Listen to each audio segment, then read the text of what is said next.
right, we are back and with some very important news today. So, just 2 days ago, the Olympia announced a new qualification system point. So, I'm going to share that right here, right now. So, this was, I guarantee, a response with so many athletes in bikini, men's physique, and classic physique on stage. I mean, over 210 total athletes right now, with like 69 in bikini, 72 in men's physique, and almost 60 in classic. And I've always said that I feel like the Olympia should be the best of the best on the stage, and I feel like top 20 you can get through, you could judge fairly. But with we want to see the best athletes on stage. So with this new system, the top three from the Olympia automatically qualify, and then fourth and fifth get 12 and 10 points. So in order to qualify, if you win two shows, you qualify automatically. Now, the tier one shows, which are one and done, what you could do are your Arnold Classic USA, your Pittsburgh Pro, your New York Pro, your Mania Muscle Fest, and Dubai Pro. So this means Arnold Classic Ohio, which to me is the Arnold Classic, not Arnold UK, not Arnold Brazil, not Arnold Australia. I think they had it in Spain one year. So with that being said, I feel that this is a great way to like get people who are willing to compete, because this year most of the top girls, most of the top competitors were one and done. Like they got their show in and done. Some cons I could think of is just international athletes, but it's been growing worldwide. I mean, we're a worldwide event, and we've been growing the NPC worldwide and internationally. So there are a lot of shows in Asia and a lot of shows in South America and in Europe, but I just wanted to share something so people have better perspective on what's happened this season. Because with the whole one and done, people say people don't compete a lot. So I pulled up my list that I created. I'm going to go to that. Let's go to here. And I can point out everybody's name. So we have 25 competitors who live in the USA. And of all of those girls who have won more than two shows just to qualify, or who have won two shows after they already have qualified, Ashley Kay, obviously, Vanya, she won a show in Brazil, and then she won the Arnold's. Let's see, Emmy's won two shows. Amy's won the Pittsburgh, New York. And that's it. I mean, only like 3-4 girls have won more than two shows. Now, I go up here with the international people. Obviously you have to consider, even though these girls represent a different country, they live in the U.S. So the ones in blue represent a different country, but live in the U.S. So Yulia, she's been qualified. Laura Lee, obviously, is the Miss Olympia champion. Adair now lives here. And Maureen. But the only girls that have won more than two shows international or have won a show in the U.S. are Evie Eskandar, Wu Bai. Obviously East is out this year, but she's a Miss Olympia champion. And Lisa has won two shows, so that's 4.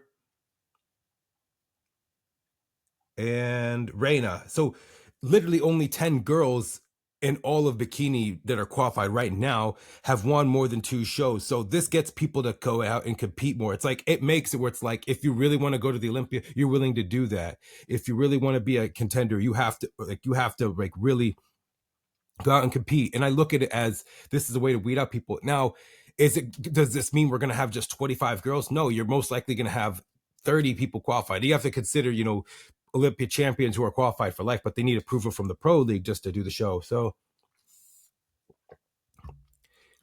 either they're gonna, I don't know what's gonna happen, but if they still have the same amount of shows as they did this year, and you have to do 2 shows a year, it'll probably drop the numbers to like at least 35 to 45 athletes, most likely 50 and 60. You're still gonna have that many athletes if people continue to compete. But how many people are willing to do that? That's the biggest question. If you just look at 10 out of 69 who actually competed and who actually won more than 2 shows, there's not many people who are willing to do that. So the people who are willing to do that and who are willing to say, I want to be on the Olympia stage, are going to have to compete twice. Either that's going to happen or they're going to have less shows. I think less shows, but then again, you have to look at the business model. This is a business. Promoters, they pay sanction fees to the pro league to have their show up. And look, if they have less shows, you'll have less competitors, and you'll go through judging very well. And listen, I've been at the Olympia, as a VIP since 2022, and I remember when it was all the way in December, how long the pre-judging was, how long the finals were, and you're just not, it's just hard to go through all of those athletes and, get the best athletes. We want to see the best of the best on the stage. And so it means that our quality is really high. So now I go down to, who from what countries. So we have 30 girls in the US and we have 30 international. And the most girls that came international are from China. I did put asterisks next to Canada because only 2 girls who live in Canada, only three of the girls that live in Canada. So you're Laura Lee, you're Adair, and what's her name? I forgot the name. Don't tell me. Shoot. Jourdain. So 3 girls that are representing Canada live in US, and then you have Jessica Liu and you have Marie Eve who have competed here, and Marie Eve just won Tampa this year. She's actually won a show, so she represents Canada. Then you have China, which we've had a lot of shows in Asia, by the way. You have 4 from South Korea, you have 4 from Italy, you have 3 from Brazil, obviously one of them being Miss Olympia, Isa, and then we have 2 from Japan and 2 from Hungary. But of all these girls here, who has competed in US and have won a show? So, and from Canada, obviously all the girls have competed here because they can get here and they can compete here. But from South Korea, there's nobody. Italy, I think 1 or 2 of them have, and they didn't win a show. And then I know Yumi from Japan as well, but I think Wu Bai from China. So she's probably the only one that actually competed and had won a show in the US. So, that means, we're a powerhouse when it comes to creating the best athletes. We're a powerhouse when it comes to creating pros, from national qualifiers before they get into the pro league. So that's why our quality is just really high versus the other countries. And I don't mean to take anything away from anyone else. They don't have that high quality, and no disrespect to any athletes, but do I see any of these girls outside of Evie Escobar possibly making it into the top 10? Does anybody? I mean, no disrespect to anyone, but I'd say probably not, because they don't compete here, or they don't win here, and most people they get their win and they focus on just going to the Olympia. So they compete one time and then they just put everything into all one prep. And usually they're the ones who don't place at the Olympia. And I don't mean this as any disrespect, but we see it every year. They get a rude awakening when they come here. But I look at this as something beneficial. Now, the only caveat I will say is the only one who was from USA that qualified outside was Carrion, but that was a Masters Olympian. But that was a Masters Olympia title. So that's the only exception I can really give. So what does this mean? This means that it's going to make shows more interesting. It's going to make, people more in tune and involved. I know it's been kind of quiet all year since, people are always one and done, but it makes the shows more exciting, especially, people who just do enough just to win one show. And then, we get to see the best athletes compete again and again and again. We have to see people who are willing to make that sacrifice. This is a privilege to compete. It's not for everybody, unfortunately. You have to, it's like with so many competitors, you got to be the one that's memorable. And if you have at least 20, you can do a full routine. You can come at your all-time best. The timing of the show, the peak, there's no delay. We know things are going to run on time. Like, I'm picking my shows to where it's not so many divisions in it, so that I can come in, I can peak, I know when I'm supposed to come in, I know when I'm supposed to be there, and I'm ready to go. Because people backstage they're going to be pumping up. They're almost going to do a full workout, and people may come in flat, may not come in at their best, and you don't get much time on stage. Back then used to be like a minute to do a presentation. Now it's like only 30 seconds. So it's better, like, you just do your thing and go. But another thing I have thought about it was maybe what they did at nationals back in the 90s, because back then in the day, they only had men's and women's bodybuilding. So, and they had so many athletes. I don't know if they had classes back then. Actually, I think they did. Yeah. But when they had so many athletes, they would do the group individuals. And then after they see all the groups, the judges would have the numbers they would call out, and they'd say, top 15 that would come, the top 15 that they had that come out would, right? And then everyone else would go home. I mean, you're not going to judge fairly. You could do that if you're going to have so many people on the Olympia stage, but I don't know if that's, feasible to do. And, I mean, if they do that at the national level, why don't they do it at the pro level? On the Olympia stage. For pro shows, yeah, give everybody a good look. But for the best show in the world, for like the Super Bowl of bodybuilding, they need to do something to where you're going to get through this. And, it sucks because you're not going to do a cut round on a Thursday, because you have the Olympia Amateur on Tuesday and Wednesday, and you have some Olympia judges doing that. I think Bill Sibilia is the head judge. He's done it when obviously my friend Brandon Barrow, he got his pro card there in Orlando 2023. But you imagine judging 5 days straight. That's you're gonna get worn out. You're gonna get tired. So like with the show going for so long, right after prejudging, the judges gotta go back to their hotel room, change to their formal wear, and then and then be at the finals. They don't get much time because last year when I was at the Olympia in Vegas, prejudging lasted so long from classic men's physique to bikini that once bikini was officially done after the final callouts, I went from the expo, got to my place. I only had 2 hours to like shower, change, get into formal wear for finals, and had to charge all my chargers, had to charge my phone, and get there, come in on time. And it's just so much. It's so much on the judges, and it's just, listen, I respect every judge, but I don't care how good of a judge you are, but you're not going to judge 70 people fair. You're just not, and a lot of things are going to be consistent, and people are going to get lost in line out. I want to see the best athletes on stage. I want to see the people come at their all-time best and then make it interesting. One thing I always wanted to see, which I feel like makes everything very exciting, is to see a top 2 call out, like a top 2 face off. That gets people involved. Let's get the crowd involved. Like, you're not going to do that with so many competitors. They just had to get through it. So, I mean, 2022 Olympia, when we had so many people, they did the first call out was pretty much almost a top 10. They had 9. They're probably going to do top 10 at this year's Olympia with so many athletes, and you're going to go through that for so long. So unfortunately, you got to be memorable. You got to be ready for anything that comes your way.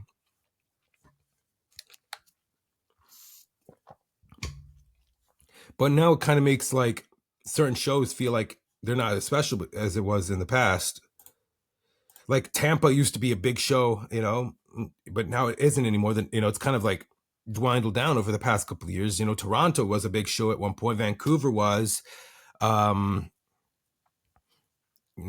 Rising Phoenix is still the biggest one for the women, obviously with the women's bodybuilding side. I'm not going to go there, but I feel like, so these top 5 shows, we're going to get some of the best athletes in that. I'm excited to see the Arnold in Pittsburgh, obviously to be in attendance and go there. But yeah, it kind of just, it makes it feel like now you have no choice but to make yourself competitive, make yourself memorable. So now you have to go and do more with what you can. And, obviously, the biggest thing is financing. And, bodybuilding's, like I said, it's a hobby. It's an expensive hobby. Only a few make this like a whole career out of themselves. So, I mean, we want to see the best athletes. I've talked with top coaches. I've talked with people in the industry, and they said that I agree with you that I think it should be top 20. I go back to when I watched my first Olympia in 2013. I witnessed Mark Anthony win his first title and men's physique, and Daniel and Bailey, how crazy that crowd was, and there were not many competitors. And then Bikini came on. I was like, I was disappointed because it was a one and done for the men's open. So it was only 22 competitors then. And they only talked about 3 athletes. It was just Amanda, Natalia, and India. And out of nowhere, I remembered seeing Ashley Kaltwasser winning on her first Olympia. And so you could see someone that didn't have a big name for themselves make something out of itself. But a lot of the people that are trying to make a name for themselves who got there, they could get overlooked. But with less competitors, I feel like it's smooth. It runs by very well. And you're still going to have that many competitors, but at least it won't be so bad. At least it's going to be almost like, a quarter or even half of that. So we'll see who's willing to make that, who's willing to do whatever it takes to win. And listen, if you think that you don't do well, or you can't do well at the Olympic because you qualify in points, I will tell you this: Ashlyn Little and Jazzy, who are in the top 10 right now, their first Olympia, they qualified in points, and they got 8th. They got 8th and 9th place. Jen Dory did not win a first show until her 3rd year as a pro. Her first 2 Olympias, she qualified on points. She got top 10 in 2018 and got 5th place in 2019. And she defeated Ashley. And when she won Tampa in 2020, I thought, oh, she might actually do something. And she'd wind up getting 2nd. And, the rest is history. She won Nashville, she won the Arnold, and then she won the Olympia. So to say that you're not good because you don't qualify points, I think that's absurd. Vanya, she was leading the points when she did her first Olympia, and she wanted to get there. She was willing to do that. And it's just going to see who's going to, it's going to weed out the crowd. I feel like it's going to weed out who really wants it badly versus just, I did enough and I'm good, which is going to be great. And I feel like it's going to be making the shows more exciting, and it's going to be making it where now promoters have a reason to put on a show, because now, we see some of the shows, it's going to be with so many great athletes and so many, top stars and shows. The shows will run by very well. It's going to, the live streams will go up. They're just going to get an ROI for the promoters. So I look at it from like, listen, as someone who is a fan of everything in this industry, and someone who obviously is going to be competing, I look at it from both sides. I look at it from like the athlete's point of view and the promoter's point of view. And we have to look and say, what can make this work? And I think this is great for the pro league, especially with your popular divisions being bikini, classic, men's physique, and wellness, when they have so many shows. But those other divisions, we're not going to talk about them, but they don't have many shows. Open didn't have many shows. Most of the shows in Open were outside US. I mean, you only have two coming up, which is Italy and Europa, which is in Germany. But I think this is a great thing that the Pro League is doing, because it's going to be judged fairly, and we can get through it, and we can see the best. So when you're picking the best athlete on that stage on that day, and this is a life-changing decision. When you win the Olympia, your life changes forever. It gives you opportunity. It makes you more marketable. It can be the difference. But how am I going to get the best athlete when I have over 75? It's just, you're not going to, it's kind of hard to see who's going to be at their all-time best, who's going to come in peaked, on point, everything according to schedule. So I look at it from that point of view. I look at it from that. So, we could see a dark horse if you have 25, maybe 30 at most. If it's over 40, if it's over 50, that's just too much. That's just, it's kind of like, and I don't mean this in any disrespect in any way, but, we have almost 70 girls qualified and only top 15 place. So 4/5 of these girls are not going to play. So it's kind of like, after 15, it's 16, it means you didn't place. I want to see someone who's going to come in as a contender. Even me, I want to compete at a national level as a contender to go for a pro card. And then when I am a pro, I want to be a contender to win and to be on the Olympia stage, if that ever does happen, as a contender to do well and place and win, possibly. Is that something in my cards? Probably not. But I want to do well in place. I want to do well to be a contender. And I think anybody who's in this is thinking I'm a contender to win. Because the Arnold has been talked about as the more premier show, not because of the prize money, but because of how well it runs, and why is it one of the second biggest shows in the world. And it's never going to overtake the Olympia, because the Arnold's an invite versus Olympia. It's the best of the best athletes who have won pro shows across the whole world. So I'm looking at it from that point of view. Understand this. I look at it from both ways. I'm not singling anybody out. I'm not doing any of that. I just want to see the best athletes. And I really think this is going to get the best athletes. We'll see how many people out of those 10 girls, like we said, only 10 girls won more than like 2 shows this year, but you can't just rely on them, eliminating people. We're not going to just rely every year on just Ashley Kaltwasser and Amy Delgado to start eliminating people. By the time they get to the Olympia, when they do 6, 7 pro wins, they're going to be worn out. But I mean, Ashley's doing things different this year. And Emmy won 2 shows, but she's out because she's now pregnant. But some of the international pros, like your Evie Eskinars and your Lisas, we can't just rely on them to start winning everything.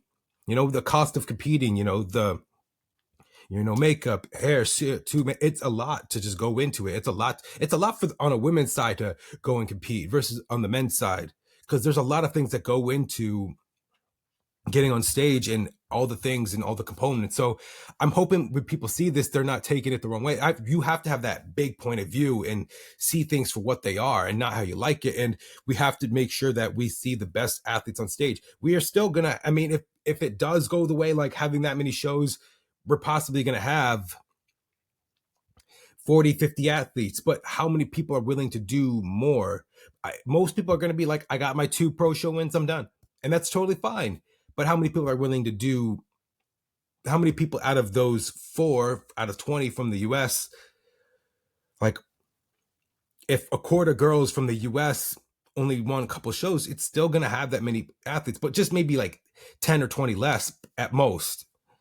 So we'll see. I mean, I can understand, like I said, I understand from international people, but you have to be going out and compete. You're eventually going to compete here. I mean, why just sit in Europe? You know, eventually you're going to have to compete here. Eventually, you know, competitors from like Japan, Korea, China, they're going to compete. Brazil, they used to have so many athletes on the Olympic stage. Now it's less. You don't have Issa, you don't have Angelica anymore. They used to have like 5 girls in the top 10 from Brazil. Actually 4 or 5. I think one year was like Attila, but Attila lives here. You know, Marcia Goncalves, Issa, Angelica. Who was the blonde? She's a UFC girl. She was like top 10 a couple years ago. Rafaela Benagres. Yeah, they had so many people, but now that number is just less because they don't have many shows. But how many people were from Brazil were actually willing to go and compete here? You know, I think some people have got to do more. You know, you better put yourself out there. You better be marketable. You better get, you know, have sponsors. You know, just you don't make money from just bodybuilding. You make money from the value you bring, and that's obviously something that people have to look at. Well, it's like, you know, it's a privilege to compete. You know, the cost of competing just as the amateurs is a lot because of entry fees, you know, hotel, flight, food, tan. It's a lot. It's like thousands of dollars to go into it. But, and like I said, it's, you know, I always say this, the top 10 that's the cream of the crop. The cream of the crop go to the top. Doesn't matter how many pros we have, doesn't matter how many shows we have. The best of the best is the top 10 is always going to be the top 10. And the cream of the crop always rises to the top. So that's my spiel. And yeah, I'm excited to see this whole thing, and I'm excited to see a more exciting season. And it's going to be more hyped, you know, to see the point system. It's going to make things more energetic, more fun. And I'm looking forward to this year's Olympia. We do have, you know, next week's show, and I have a special guest we're actually going to talk about this whole thing's on. So I'm looking forward to that. And you guys take care.